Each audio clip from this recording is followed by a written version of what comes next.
विद्यार्थियों, आप सभी का हार्दिक स्वागत और अभिनंदन।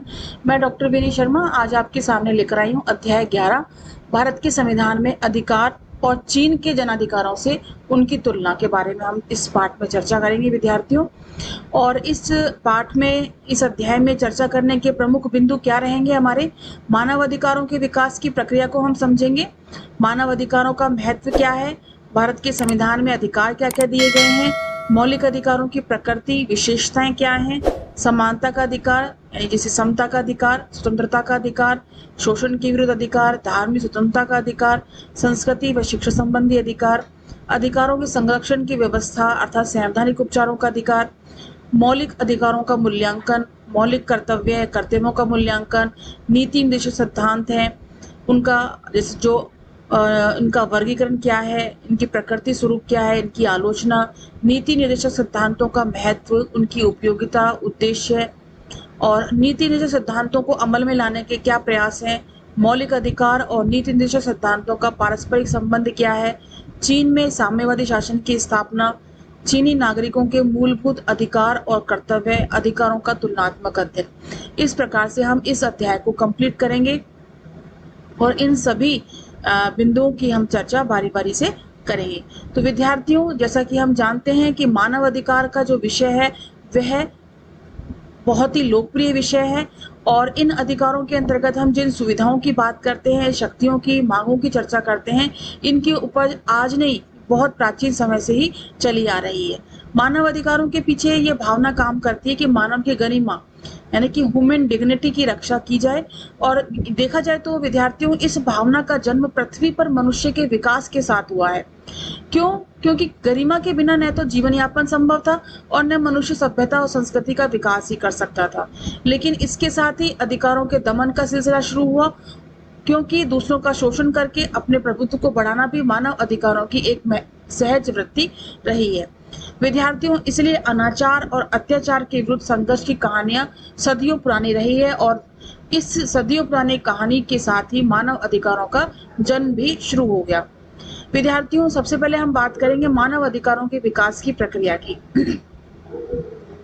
विद्यार्थियों, अधिकारों का विकास धीरे धीरे हुआ है, समय के साथ, समय के परिवर्तन के साथ साथ धीरे धीरे हुआ। और यही नहीं, अधिकारों का स्वरूप समय और स्थान के अनुसार बदला भी है। 18वीं 19वीं सदी में ये अधिकार नागरिक स्वतंत्रताओं के नाम से जाने जाते थे, जिनमें मनमानी, गिरफ्तारी से मुक्ति, विचार और अभिव्यक्ति की स्वतंत्रता और धार्मिक स्वतंत्रता जैसी स्वतंत्रताएं शामिल थी। इन स्वतंत्रताओं की प्राप्ति के लिए विद्यार्थी लोगों को निरंकुश राजाओं का कड़ा संघर्ष सहन करना पड़ा। निरंकुश राजाओं से कड़ा संघर्ष करना पड़ा और निरंकुश राजाओं की शक्तियों का सामना करना पड़ा। और फ्रेंच राज्य क्रांति के बाद फ्रांस की राष्ट्रीय सभा ने 12 अगस्त 1789 को 1789 को मनुष्य के अधिकार राइट ऑफ मैन की घोषणा कर दी। और इस अधिघोषणा का अंग्रेजी में अनुवाद करते समय टॉमस पेन ने सर्वप्रथम मानव अधिकारों शब्द का प्रयोग किया और मानव अधिकारों पर उन्होंने जो पुस्तक लिखी थी उसका शीर्षक है मनुष्य के अधिकार। 1789 में ही अमेरिकी कांग्रेस ने संविधान में 10 संशोधन स्वीकार किए जो दिसंबर 1791 तक अमेरिकी संविधान का अंग बन गए। इन्हें बिल ऑफ राइट्स के नाम से जाना जाता है, बिल ऑफ राइट्स कहा जाता है इन्हें। इसमें से कई किए गए प्रावधानों में से सबसे जो महत्वपूर्ण है वो है विचार और अभिव्यक्ति की स्वतंत्रता, समाचार पत्रों की आजादी, धार्मिक स्वतंत्रता, शांतिपूर्ण ढंग से सभा सम्मेलन की स्वतंत्रता, संपत्ति के अधिकार इसमें दिया गया, धार्मिक स्वतंत्रता का शांतिपूर्ण ढंग सभा सम्मेलन करने की स्वतंत्रता, संपत्ति के अनुचित अधिग्रहण से संरक्षण तथा अमानुषिक दंड से। तो इस प्रकार से विद्यार्थियों, बिल ऑफ राइट्स में प्रमुख स्वतंत्रताएं दी गई, जिसमें हमने विचार अभिव्यक्ति की, हमें अपने बोलने की आज़ादी की बात की गई, समाचार पत्र जो मीडिया है उसकी आज़ादी की बात की गई, धार्मिक स्वतंत्रता की, धर्म को अपनाने की, उसका आचरण अनुसरण करने की स्वतंत्रता दी गई, शांतिपूर्ण ढंग से हम सभा सम्मेलन कर सकते हैं उस स्वतंत्रता दी गई, और संपत्ति के अनुचित अधिग्रहण के संरक्षण के संबंध में भी अधिग्रहण के संरक्षण के लिए भी अमानुषिक दंड से बचाव की भी स्वतंत्रता हमें प्रदान की गई कि हम किसी प्रकार से संपत्ति का अनुचित अधिग्रहण नहीं कर सकते हैं और कोई भी हमारे साथ अमानुषिक मतलब मनुष्य से बदतर जो है बर्ताव नहीं कर सकता। मतलब इस प्रकार का बर्ताव कि जिससे कि मनुष्य की गरिमा, मनुष्य के व्यक्तित्व का ह्रास होता है, ऐसे दंड की भी मनाही की गई है। प्रथम महायुद्ध 1914-1918 के बाद यूरोप के कई देश लोकतंत्रीय प्रणाली के छोड़कर तानाशाही का सबसे तानाशाही की ओर अग्रसर हुए, और तानाशाही का सबसे ज्यादा उग्र रूप इटली और जर्मनी में प्रकट तानाशाही का सबसे ज्यादा उग्र रूप जो था इटली और जर्मनी में प्रकट हुआ, और इटली में इसे फासिस्टवाद और जर्मनी में इसे नाजीवाद के नाम से भी जाना गया। नाजी जर्मनी, फासिस्ट इटली दोनों ने दमन और हिंसा का सहारा लिया, और इन देशों ने, यहाँ देखिए आप, श्रीमती एलिनार रूजवेल्ट का 1952 में भारत पहुंचने पर प्रधानमंत्री नेहरू और भारत में अमेरिका के राजदूत चेस्टर बॉवेल्स द्वारा भव्य स्वागत किया गया, आप देख सकते हैं। ठीक है, तो इसमें हजारों लाखों लोगों को बिना मुकदमा चलाए नजरबंदी शिविरों में रखा गया, और वहां उन्हें तरह तरह की यातनाएं भी दी गई। नाजियों ने यहूदियों पर बेहद अत्याचार किया। द्वितीय महायुद्ध के दौरान मानव अधिकारों को बेरहमी से पैरों तले रौंदा गया। इसलिए संयुक्त राष्ट्र संघ के चार्टर में संयुक्त राष्ट्र के जो उद्देश्य बतलाए गए, उनमें एक उद्देश्य यह भी था कि मानव अधिकारों के प्रति सभी राष्ट्र फिर से अपनी निष्ठा की अभिपुष्टि करें। मतलब क्या उद्देश्य बताया संयुक्त राष्ट्र संघ के लिए, कि मानव अधिकारों के प्रति सभी राष्ट्र जो है अपनी निष्ठा बनाए रखेंगे। और 1946 में यूएनओ द्वारा श्रीमती एलिनार रूजवेल्ट की अध्यक्षता में मानव अधिकार आयोग की स्थापना की गई, और श्रीमती रूजवेल्ट जो अमेरिका के पूर्व राष्ट्रपति फ्रैंकलिन रूजवेल्ट की पत्नी थी, मानव अधिकारों के क्षेत्र में अपनी सक्रियता के लिए विख्यात भी रही। जैसा कि हमने ऊपर चित्र देखा, इस आयोग ने मौलिक अधिकारों का जो मसौदा तैयार किया, मसौदा यानी ड्राफ्ट जो तैयार किया, यूएनओ के सदस्यों ने उसकी अभिपुष्टि करी। यूएनओ के सदस्य हैं, उन्होंने उनको सहमति दी, और यूएनओ ने 10 दिसंबर 1948 को मानव अधिकारों की सार्वभौम घोषणा यानी विश्वव्यापी घोषणा कर दी, और इस प्रकार यूएनओ ने मानव अधिकारों की सुरक्षा का भार औपचारिक रूप से अपने कंधों पर ले लिया। अब विद्यार्थियों, बात करते हैं मानव अधिकार होते क्या है, इनका अर्थ क्या है। वैसे तो हम काफी कुछ समझ चुके हैं कि मानव अधिकार मनुष्य संबंधित अधिकार हैं, जो हमें ऐसे व्यक्तित्व, ऐसी मानव गरिमा को बनाए रखने के लिए मदद करते हैं, जिससे कि हम अपना विकास कर सकें। तो मानव अधिकारों के अंतर्गत वे स्वतंत्रताएं होती हैं और अधिकार शामिल होते हैं जो सभी व्यक्तियों को मिलने चाहिए होते हैं, जैसे वंश, वर्ण, लिंग, भाषा, मजहब यानी धर्म, जाति, राष्ट्रीयता या अन्य किसी आधार पर किसी भी व्यक्ति के साथ कोई भेदभाव नहीं किया जाएगा। विद्यार्थियों, इस प्रकार सर्वव्यापकता यानी यूनिवर्सलिटी जो है मानव अधिकारों का प्रथम विशेषता है, कि मानव अधिकार जो है सर्वव्यापक है, सभी मनुष्यों को प्राप्त होंगे, उसके साथ उसमें किसी भी के साथ भी किसी प्रकार का किसी भी प्रकार से भेदभाव नहीं किया जाएगा, चाहे वो किसी भी वंश का हो, किसी भी वर्ण का हो, किसी भी लिंग का हो, है ना, किसी भी आधार पर जो है भेदभाव नहीं होगा। दूसरे प्रमुख जो लक्षण हमें देखने को मिलता है वो है सर्वोपरिता। अर्थात क्या मतलब हुआ इसका, कि अधिकार का स्थान सबसे ऊंचा है, सर्वोपरि है। यदि कोई व्यक्ति या संस्था इनसे ऊपर हुई तो फिर इनका इस्तेमाल कैसे होगा, वह तो इन पर अब मनमाने प्रतिबंध लगाएगा। ठीक है, अंतिम महत्वपूर्ण बात ये आती है कि अधिकारों को लागू कराने की व्यवस्था भी होनी चाहिए। तो सबसे पहले हमने क्या पढ़ी, सर्वव्यापकता, सर्वोपरिता, ये सबसे ऊपर है, और सबसे बड़ी बात है कि इनको अधिकारों को लागू कैसे कराया जाए। कुछ अधिकार, मानव अधिकार इस प्रकार के हैं, जैसे जीवन और दैहिक सुरक्षा का अधिकार, right to life and security of person, शिक्षा का अधिकार, है ना, राइट टू एजुकेशन। फिर फिर आता है संपत्ति का अधिकार, राइट टू ओन प्रॉपर्टी, कानून के समक्ष समानता का अधिकार, इक्वलिटी बिफोर द लॉ, तथा अन्य बहुत सी स्वतंत्रताएं हैं। मानव अधिकार संबंधी वियना घोषणा में यह कहा गया कि मानव अधिकार और स्वतंत्रताएं सर्वमान्य है, मतलब सभी को मान्य है, सभी को मानने योग्य हैं, और प्रश्नों से परे हैं, किसी भी प्रकार के प्रश्न से दूर है। ये व्यक्ति की मूलभूत मांगे मानते हुए प्रत्येक राज्य को चाहिए कि इन्हें एक पैकेज के रूप में स्वीकार करे। मतलब व्यक्ति की मूलभूत मांग है, ये डिमांड है कि हर एक राज्य जो है इसे एक पैकेज के रूप में स्वीकार करे, अपने संविधान के अंतर्गत, अपने संविधान में इसे समाहित करे, और उनके संरक्षण और प्रोत्साहन पर भी ध्यान दे, कि उनके जो मानव अधिकारों का कोई हरण नहीं करे, उनका क्षरण नहीं करे, उनको संरक्षण प्रदान करे। ऐसी सरकार, जो संरक्षण प्रदान सरकार है, इसकी स्थापना की जाए और संरक्षण को प्रोत्साहन दिया जाए। तो सबसे बड़ी बात आती है इनकी सार्वभौमिकता की, सर्वोपरिता की और संरक्षण की। ठीक है, अब बात आती है मानव अधिकारों के महत्व की। महत्व की बात करें तो विद्यार्थियों, मानव अधिकारों की घोषणा में कुल 30 अनुच्छेद हैं। मानव अधिकारों की घोषणा कहाँ की गई थी? यूएनओ में की गई थी 10 दिसंबर 1948 को। उसमें जो घोषणा की गई थी उसमें मानव अधिकारों की घोषणा के अंतर्गत 30 अनुच्छेद 30 अनुच्छेद हैं, आर्टिकल्स, ठीक है, जिनमें 5 तरह के अधिकार हैं। उन्हीं में ही बहुत सारे अधिकार है। जैसे सबसे पहला अधिकार है नागरिक अधिकार। अब इस अधिकार में क्या आ जाता है? जैसे जीवन, स्वतंत्रता, शरीर की सुरक्षा का अधिकार, मनमाने ढंग से गिरफ्तारी, नजरबंदी और दास्ता से मुक्ति, ये नागरिक अधिकार के अंतर्गत आ गए। अब आते हैं राजनीतिक अधिकार। जैसे शासन की सत्ता का आधार, जनता की इच्छा होगी, जनता की इच्छा को जानने का सर्वोत्तम साधन क्या होगा? बालिग मताधिकार, ठीक है, व्यस्क मताधिकार, ठीक है, समय समय पर चुनाव होंगे। फिर तीसरी बात आती है इसमें आर्थिक अधिकार की। तीसरा जो अधिकार दिया गया आर्थिक अधिकार, जैसे काम का अधिकार, विश्राम का अधिकार, अवकाश का अधिकार, बेरोजगारी की स्थिति में सामाजिक सुरक्षा का अधिकार। तो ये अधिकार किसमें आ गए? आर्थिक अधिकार में आ गए।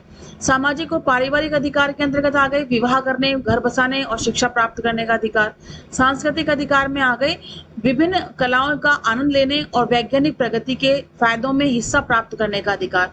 तो इस प्रकार से मानव अधिकारों की घोषणा में 5 प्रकार के अधिकार आ गए: नागरिक अधिकार, राजनीतिक अधिकार, आर्थिक अधिकार, सामाजिक और पारिवारिक अधिकार और सांस्कृतिक अधिकार। ये 5 अधिकार इंपॉर्टेंट हैं जो हमारे अंतर्राष्ट्रीय स्तर पर संयुक्त राष्ट्र संघ ने किसमें लागू किए? 10 दिसंबर 1948 को लागू करे।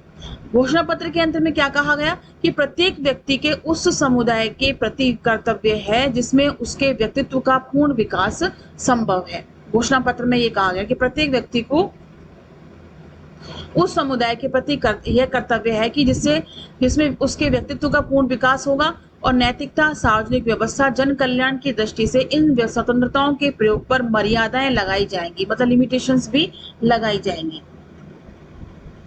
मानव अधिकार में स्वतंत्रता और प्रश्नों से परे हैं, अर्थात ये अधिकार सभी लोगों के लिए हैं और हर काल यानी समय, हर काल, हर परिस्थिति में इन्हें लागू किया जाएगा।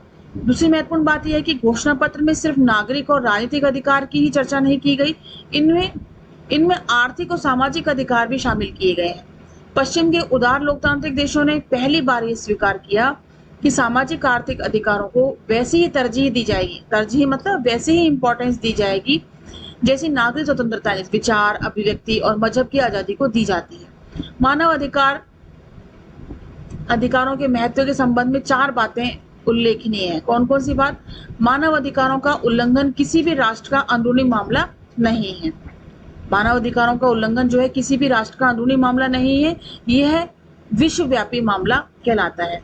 एक लंबे अरसे तक यह धारणा बनी रही कि राज्य अपने नागरिकों को कैसे रखता है अथवा उसके साथ किस तरह का व्यवहार करता है, यह उस राज्य का अंदरूनी मामला है ना, इंटरनल मामला है। इससे बाहरी ताकतों का कुछ लेना देना नहीं है। ये बहुत लंबे समय से चला आ रहा था, पर फासिस्ट ताकतों के अमानवीय क्रूर कृत्यों ने इससे लोग घबरा गए और राजनीतिक बंदियों और पशुओं की तरह घसीट कर कारखानों में ले जाया जाता था, जहां पर 16-16 घंटे काम करवाया जाता था। बहुत बड़े पैमाने पर विरोधियों की हत्या करके देशवासियों के हृदय में ऐसा आतंक बैठा दिया गया कि वे सरकार के विरुद्ध कुछ नहीं बोल सकते थे। इसलिए राजनेताओं का ध्यान एक ऐसी अंतर्राष्ट्रीय व्यवस्था की ओर गया जिसमें मनुष्य की गरिमा और स्वतंत्रता बनी रहे और वे उन अधिकारों का उपभोग कर सकें जो न्याय और शांति के आधार हैं। मानव अधिकारों की सार्वभौम घोषणा की अभिपुष्टि करके सदस्य राष्ट्रों ने यह प्रतिज्ञा की कि वे इन अधिकारों के प्रति सम्मान जगाएंगे। तो इस प्रकार से विद्यार्थियों, मानव अधिकारों का उल्लंघन किसी भी राष्ट्र का अंदरूनी मामला नहीं है। संसार के अनेक संविधान मानव अधिकारों की पुष्टि करते हैं। मानव अधिकारों की सार्वभौम घोषणा अपने आप में कोई कानून नहीं है, उसके पीछे कोई बाध्यकारी शक्ति भी नहीं है, परंतु ये अधिकार इसलिए बंधनकारी बन गए हैं क्योंकि दुनिया के अधिकांश देशों ने अपने अपने संविधान में मौलिक अधिकारों को शामिल करने की कोशिश की है। फलस्वरूप विधानमंडल और कार्यपालिका मनमाने ढंग से मूल अधिकारों का हनन नहीं कर सकती। अधिकारों को कम करने या घटाने के लिए संविधान में संशोधन करना पड़ेगा। लोकतंत्र में सरकारें बदलती हैं, कभी एक दल की सरकार तो कभी दूसरे दल की, परंतु सरकार चाहे किसी भी दल की हो, उसे इन अधिकारों के अनुसार ही अपनी नीतियों को ढालना पड़ेगा। और भारत में तो उच्चतम न्यायालय ने अपने एक फैसले में यह कहा कि संविधान में ऐसा कोई संशोधन नहीं किया जा सकता जिससे संविधान का मौलिक ढांचा बदल जाए।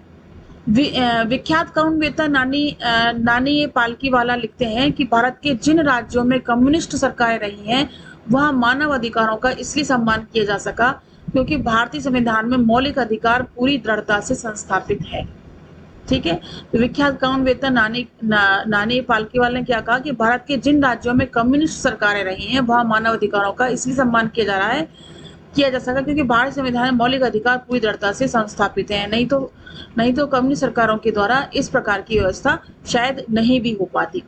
मानव अधिकारों से संबंधित महत्वपूर्ण घोषणाएं भी और संविदा पत्र और संधियां भी बताई गई हैं। 1948 से लेकर अब तक कई संविदा पत्र जो हैं तैयार किए गए, कन्वेंशंस हो चुकी हैं और कई ऐसी संधियां भी हो चुकी हैं जिन पर सभी प्रमुख देशों के प्रतिनिधियों ने हस्ताक्षर किए हैं, जैसे सिविल और राजनीतिक अधिकारों पर अंतर्राष्ट्रीय प्रसंविदा। ठीक है। आर्थिक और सामाजिक और सांस्कृतिक अधिकारों पर अंतर्राष्ट्रीय प्रसंविदा। यूएनओ ने 1966 में ही इन प्रसंविदा पत्रों को स्वीकार कर लिया और इन्हें 1976 में लागू किया।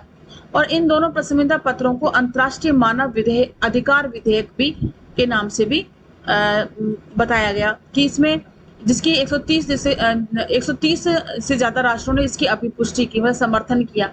और कई अन्य घोषणाएं और प्रसंविदा पत्र हैं, जैसे प्रजातीय भेदभाव को समाप्त करने वाली प्रसंविदा पत्र 1965 में आई, स्त्रियों के प्रति भेदभाव को समाप्त करने वाली प्रसंविदा पत्र 1979 में आया, बाल अधिकारों संबंधित प्रसंविदा पत्र 1989 में आया। इसके बाद मानव अधिकारों की सुरक्षा और देखभाल करने वाली एजेंसियां भी हैं, जैसे विभिन्न देशों में मानव अधिकारों का जो हनन हो रहा है, इसकी जांच और निगरानी के लिए बहुत से संगठन कार्यरत हैं, जैसे कि संयुक्त राष्ट्र मानवाधिकार आयोग, यूएन ह्यूमन राइट्स कमीशन। ठीक है। मानवाधिकार उच्चायुक्त, high commissioner for human rights, मानवाधिकार समिति, ह्यूमन राइट्स कमेटीज हैं। कई देशों ने अपने अपने मानवाधिकार आयोग स्थापित भी किए हैं। भारत में 1992 में राष्ट्रीय महिला आयोग का गठन किया गया। 1993 में राष्ट्रीय मानवाधिकार आयोग का गठन किया गया। मानव अधिकारों की सुरक्षा के लिए की गई गैर राजनीतिक संगठन क्रियाशील हैं, जैसे कि 1961 में एमनेस्टी इंटरनेशनल का गठन किया गया। इसकी स्थापना एक ब्रिटिश वकील पीटर बेनिसन ने की, जिसकी शाखाएं विश्व भर में फैली हुई हैं। इसका मुख्य उद्देश्य धार्मिक और राजनीतिक विश्वासों और व्यवहार की वजह से बंदी बनाए गए लोगों को मुक्ति दिलाना है। 1977 में नोबेल शांति पुरस्कार एमनेस्टी इंटरनेशनल को मिला। भारत में सैकड़ों गैर राजनीतिक संगठन मानव अधिकारों की बहाली के लिए कार्य कर रहे हैं, जैसे PUCL, people union for civil liberties, PUDR यानी peoples union democratic rights, Chipko आंदोलन है, नर्मदा बचाओ आंदोलन है। ये मानवाधिकारों के उल्लंघन की और जनता का ध्यान आकर्षित करते हैं। इसी प्रकार से विद्यार्थियों, बंधुओं, मजदूरों, जेलों में बंद बच्चों और विचाराधीन महिलाओं पर किए गए अत्याचारों के मामले प्रकाश में लाए गए। चिपको आंदोलन भारतीयों को पहली बार यह एहसास दिलाने के लिए सफल हुआ कि वनों का विनाश बड़ी तेजी से किया जा रहा है, इसे रोकने की सख्त आवश्यकता है। आंदोलन को यह नाम चिपको शब्द मिला, जिसका अर्थ था पेड़ों को बाहों में भरना। उत्तराखंड में स्त्री पुरुषों ने पेड़ों को अपने आलिंगन पाश में बांध लिया ताकि व्यापारिक जो है वो काम के लिए उनका कटान रोका जा सके। तो इस प्रकार से विद्यार्थियों, मानव अधिकारों का हमारे जीवन में बहुत ही अत्यधिक महत्ता है। 17 अप्रैल 2006 को उच्चतम न्यायालय ने सरदार सरोवर परियोजना से लाभ उठाने वाले राज्यों को चेतावनी दी कि यदि बांध के कारण उजाड़े गए लोगों को यथोचित सहायता और पुनर्वास नहीं दिया गया तो उसके पास बांध के कार्य को रोकने के सिवा और कोई विकल्प शेष नहीं रहेगा। तो इस प्रकार से विद्यार्थियों, मानव अधिकार कोई वर्तमान समय की या हाल फिलहाल का विषय न होकर के प्राचीन समय से चले आ रहे मानव संघर्ष का ही परिणाम है, जिसके लिए उसने अपनी मानवीय गरिमा को बनाए रखने के लिए, मानवीय विकास को बनाए रखने के लिए इन अधिकारों का सृजन किया। इसके लिए सबसे बड़ी हम बात फ्रेंच राज्य क्रांति की कर सकते हैं। इसी प्रकार से हमने जॉन लॉक के भी हमने विचारों को भी हमने देखा पिछले क्लासेस के अंतर्गत, जिसमें जॉन लॉक ने मानव अधिकारों को प्राकृतिक अधिकारों की श्रेणी में रखा जिसमें जीवन का अधिकार, संपत्ति का अधिकार, स्वतंत्रता का अधिकार हमारे समक्ष प्राकृतिक अधिकारों के अंतर्गत रखा। मानव अधिकारों को अपनी गरिमा को बनाए रखने के लिए, अपना विकास करने के लिए और कोई मानव किसी अन्य मानव का दुराचार नहीं कर सके, कोई शोषण ना कर सके, किसी भी प्रकार से अनाचार ना कर सके, इसलिए मानव अधिकारों का होना अत्यधिक आवश्यक है और प्रत्येक राष्ट्र को अपने संविधान में इसे लेखबद्ध करना भी आवश्यक है। तो इसी के साथ ही विद्यार्थियों, भारत ने भी अपने संविधान में अ, मानव अधिकारों को मौलिक अधिकारों के रूप में लेखबद्ध किया है। इस भारत के संविधान में अधिकारों का क्या प्रारूप है, इस चीज को हम अगले वीडियो में देखेंगे। तब तक के लिए हम आपसे विदा लेते हैं। नमस्कार एंड धन्यवाद।